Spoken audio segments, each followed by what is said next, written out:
tidak mencoba mengesampingkan posisi. Jadi kalau dibilang bahwa PDIP itu tidak bertanggung jawab terhadap praktek outsourcing di Indonesia, salah besar.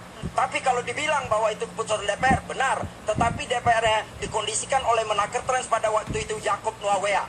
Saya ingat betul, pemimpin-pemimpin buruh menolak tentang paket outsourcing dan Undang-Undang 13 2003. Tetapi dengan liciknya Menteri Tenaga Kerja pada waktu itu menarik pemimpin-pemimpin tingkat 2 kita untuk menandatangani. Ya, termasuk yang sekarang mendeklarasikan mendukung Prabowo menjadi tim kecil di dalam perumusan. Tetapi Ditahan dulu. Kita harus jeda. adalah PDIP. Baik. Ini sudah mulai menarik. Di kubu di sebelah sini belum bicara. Saya akan lihat juga kacamata dari pengusaha dan juga pengamat ekonomi dan bagaimana dari pemerintah. Silakan. Tadi kan dikatakan peran buruh di tahun politik. Kami melihat dari Konfederasi Serikat Pekerja Nasional atau KSPN, ada 3 poin penting yang kami cermati. Pertama, bahwa buruh yang menandatangani fakta politik dengan calon presiden itu hanya jadi pendukung atau follower. Jadi belum menjadi sebuah kesepakatan yang mampu membuat, merancang, mengusulkan, bahkan membuat kebijakan terhadap pemerintahan yang akan datang. Yang kedua, bahwa tidak ada konsep yang jelas tentang kebijakan ketenagakerjaan terkait kondisi-kondisi hubungan industrial yang ada, yang banyak permasalahan seperti disampaikan oleh beberapa teman kita dalam pembukaan tadi. Yang ketiga, bahwa itu hanya sebatas kesepakatan elit politik serikat pekerja atau serikat buruhnya saja. Tidak mewakili Tidak mewakili, karena kalau kita lihat itu tidak sampai ke grassroots. Bahkan dalam program kerja mereka pada saat mereka terpilih ada nggak ditulis bahwa dia akan mendukung presiden ini? Oke. Tidak ada sama sekali gitu loh. Baik. Jadi Termasuk Anda juga tidak mendukung? Oh tidak, kita netral. Jadi kalaupun itu mendukung adalah silakan grassroots kita pilih presiden yang mereka anggap itu bisa dan mampu memimpin Indonesia 5 tahun ke Ketika ada depan. tanda tangan dari elit-elit yang Anda katakan tadi, berarti sebenarnya sudah mulai disusupi don politik transaksional ini. Itu saya tidak, itu pasti Indonesia semua politik transaksional, Mbak. Nggak ada yang namanya makan siang gratis, itu tidak ada di Indonesia ini. Oke. Tanya Pak Soben. Bagaimana kemudian menjaga grassroots ini? Kemudian Bagaimana kemudian menjaga kalau grassroots dikatakan ini? Soekarno pada saat diangkat jadi presiden Republik Indonesia, dia pro rakyat dan belum jadi presiden sudah datang ke kedutaan Amerika. Tidak, Soekarno tidak seperti itu. Jadi kalau dikatakan tadi teriakan oleh Mbak Rike bahwa Soekarno tidak seperti itu. Soekarno tidak datang ke kedutaan Amerika ketika dia mau diangkat jadi presiden Republik Indonesia. Oke, baik. Silakan Mbak Rike, Anda ingin menambahkan? Baik, dangerous and difficult. Oleh karena itu perlu ada kesepakatan nasional bersama. Demonstrasi sebagian belum Menuju masyarakat integrasi ASEAN Baik. 2015 sebentar lagi. Apa program Jadi nyata ini mau Anda? disampaikan. Sebentar, sabar sedikit Mas Indrayana. Biasanya kalau kawan-kawan yang berjenggot di DPR itu sabar. Kalau di tempat Anda saya, jangan realistis. Jenggot ini tidak mewakili Sebentar. apapun. Ya, Anda betul. jangan Sebentar. mengutik-utik tentang Ya. SARA. Sebentar, Tadi Anda Dari mengatakan PDIP anti SARA. saya Anda jangan coba-coba Baik, mengutik. Mas Indra, saya yang menentukan siapa yang bicara di acara saya. Seolah hormati saya di sini. Silakan, Pak Barika, nggak ada Anda yang lanjutkan. Sarah. Emangnya di PDI nggak ada yang jenggotan? Silakan. Terus Anda Lanjut. nadanya beda, Mbak. Lanjutkan. Jadi Silakan kita Barika. menawarkan kerja layak, upah layak, dan hidup layak. Kerja layak itu seperti apa? Dari buruh, kami telah karena kami dari KSPN mewakili sektor tekstil garment, ya istilah mereka adalah padat karya tadi. Itu kami pernah melakukan survei tahun 2009. Survei yang kami lakukan, jadi kami agak mengkritisi kalau bilang pemerintah itu mendukung, harusnya yang disurvei itu bukan nilai kebutuhan hidup layak dari seorang pekerja lajang. Karena rata-rata pekerja yang di atas 1 tahun itu rata-rata sudah menikah. Jadi kami melakukan survei tahun 2009, kami mengambil ya dari perempuan pekerja lajang, kemudian perempuan pekerja yang berkeluarga, laki-laki pekerja lajang, kemudian laki-laki pekerja.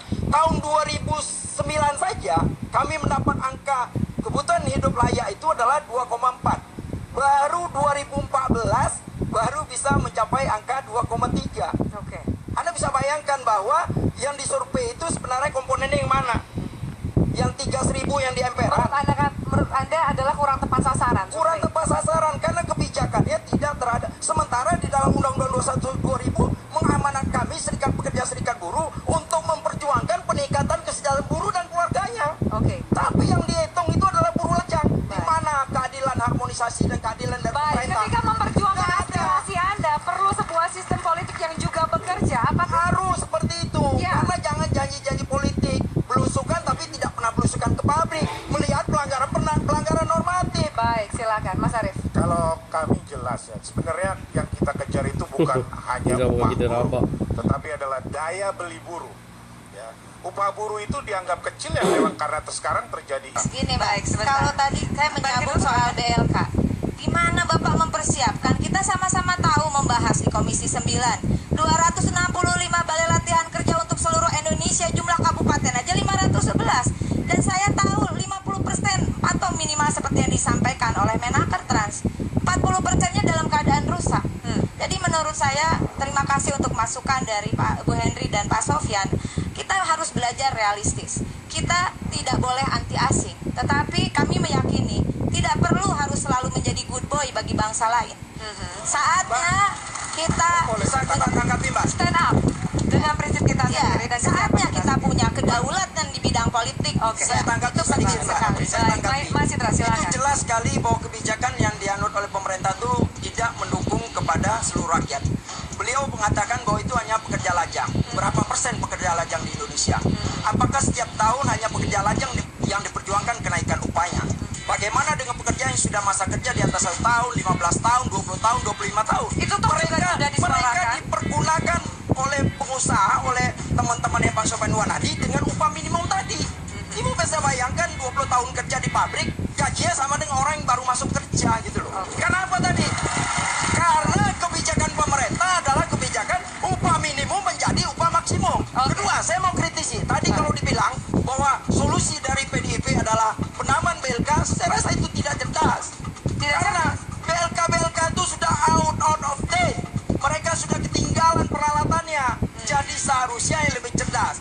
Kalau saya mengusulkan bahwa BLK itu nggak usah didirikan lagi, ya usah di-outkan aja. Jangan menambah beban pemerintah. Artinya sebaiknya pemerintah mendesak pengusaha dengan cara memberikan insentif. Baik. Tadi pajak tadi, Ditahan dulu. insentif itu diberikan. BLK sudah out of date dan kemudian ada insentif untuk pengusaha. Baik, kita akan lanjutkan. Masih ada segmen terakhir. Sesaat lagi kami akan lanjutkan Forum Indonesia. Ya, dari kami dari KSPN ya, Konfederasi Serikat Pekerja Nasional, ada 5 poin penting yang kami ajukan dalam May Day kali ini, yaitu kami sangat mendukung investasi, tetapi dengan catatan bahwa lapangan kerja harus dibuka. Ada investasi tidak ada lapangan kerja, tolak. Yang kedua, hapuskan praktek outsourcing yang merupakan bentuk perbudakan modern. Artinya revisi Undang-Undang 13 2003 terkait pasal 64 6566, bukan seperti Mbak Rike bilang bahwa dibedakan antara outsourcing pekerjaan sama orang, sama aja, dua-duanya praktek perbudakan. Itulah nggak tahu bagaimana susahan buruh. Yang tujuannya adalah nanti adalah KL harus sesuai dengan pasal Undang-Undang Dasar 45, pasal 33 ayat 1, 2 dan 3, pasal 27 yaitu bagaimana warga negara punya hak atau pekerjaan dan kehidupan yang layak. Kemudian pemerintah yang bebas dari kaki tangan kapitalis. Bukan belum jadi presiden udah datang ke kedutaan Amerika. Kemudian 4, BPJS Kesehatan diperlukan perbaikan sistem kelembagaan dan harus berpihak pada pekerja. Baik. Jangan hanya narik iuran. Baik. Penegakan hukum ketenaga kerjaan.